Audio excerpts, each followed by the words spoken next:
Hello ladies and gentleman, Aftab Rahman को सलाम।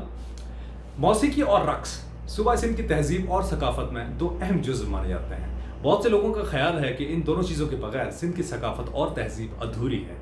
आज मैं बात करूंगा सिंध के एक लोकगीत हो जमालो के बारे में। आप में से काफ़ी लोगों को ये इल्म नहीं होगा कि ये कहानी कब और कैसे स्टार्ट हुई।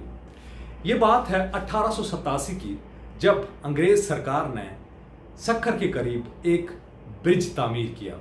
और वो ब्रिज जिसको लैंसडाउन ब्रिज के नाम से हम आज भी जानते हैं, जो आज भी मौजूद है वहाँ पे। लेकिन जब ये मुकम्मल हुआ तो अंग्रेज़ सरकार ने उसको टेस्ट करने के लिए, जांचने के लिए उसके ऊपर ट्रेन गुजारनी थी।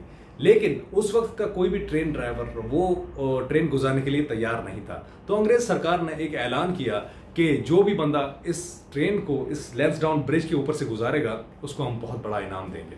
जब ये बात एक सक्खर जेल में कैद, मौत के कैदी जमालो शीदी ने सुना तो उसने कहा कि मैं ट्रेन क्रॉस करा दूंगा अगर आप मुझे आज़ाद कर दें।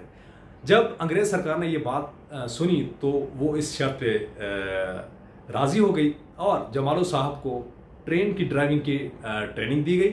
और बिलाखिर वो दिन आज आ गया जब जमालो शीदी ने ट्रेन को लैंसडाउन ब्रिज के ऊपर से क्रॉस करा दिया। और वादे के मुताबिक अंग्रेज़ सरकार ने जमालो की मौत की सज़ा माफ़ कर दी। और जमालो शीदी जब अपने गांव पहुंचा तो उसकी अहलिया ने खुशी में ये झुमर लगाई कि हो जमालो वावा जमालो, हो जमालो वावा जमालो, मुझो खटी आयो खैर सा हो जमालो, हो मुझो सक्खर वारी पुल्लते हो जमालो, हो जमालो वावा जमालो, हो जमालो वावा जमालो, मुझो खटी आयो खैर सा हो जमालो। तो ये थी हो जमालो की कहानी। Hope you like my video. Thank you.